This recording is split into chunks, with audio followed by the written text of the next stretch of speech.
ایک خوبصورت وادی میں گھرا ہوا ایک پرسکون گاؤں تھا جہاں ایک چھوٹا سا لڑکا حمزہ اپنی نانی امو کے ساتھ رہتا تھا۔ وہ نہایت سمجھدار، مہربان اور تجسس سے بھرا ہوا تھا۔ اس کی نانی امی اس کی سب سے پسندیدہ شخصیت تھیں۔ روزانہ صبح وہ جائے نماز پر بیٹھ جاتیں، قرآن پاک کھولتیں اور بڑے عشق سے تلاوت کرتیں۔ حمزہ اکثر ان کے پاس بیٹھ کر انہیں دیکھا کرتا۔ اس نے ایک دن پوچھا، نانی امو اب روز قرآن کیوں پڑھتی ہے؟ نانی مسکرا کر بولے، بیٹا قرآن دل کی خوراک ہے۔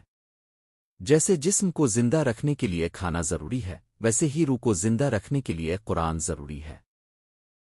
حمزہ نے یہ بات سن تو لی، مگر وقت کے ساتھ وہ اسکول، کھیل اور موبائل میں مصروف ہو گیا۔ اس کی الماری میں رکھا قرآن گرد آلود ہونے لگا۔ ایک رات حمزہ نے ایک عجیب خواب دیکھا۔ وہ ایک اندھیرے جنگل میں تھا، ہر طرف تاریکی تھی۔ وہ بہت ڈرا، آواز دی مگر کوئی نہ آیا۔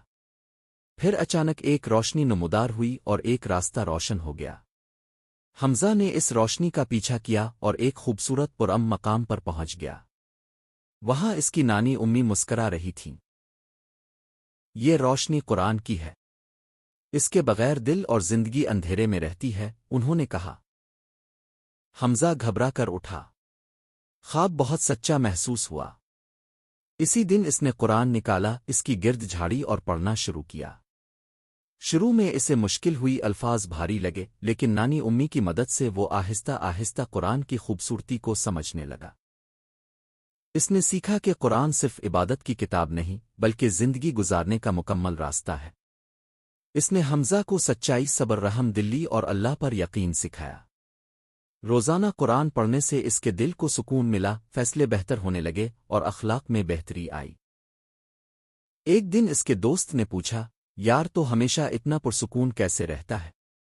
حمزہ مسکرا کر بولا، میں روز قرآن پڑھتا ہوں، اس سے میرے دل کو روشنی ملتی ہے۔ اب حمزہ کے کمرے سے روز قرآن کی آواز آتی، اور اس گاؤں میں پہاڑوں کے درمیان ایک چھوٹا لڑکا سب کے لیے روشنی کا ذریعہ بن گیا، کیونکہ اس نے اللہ کے کلام سے روشنی پائی تھی۔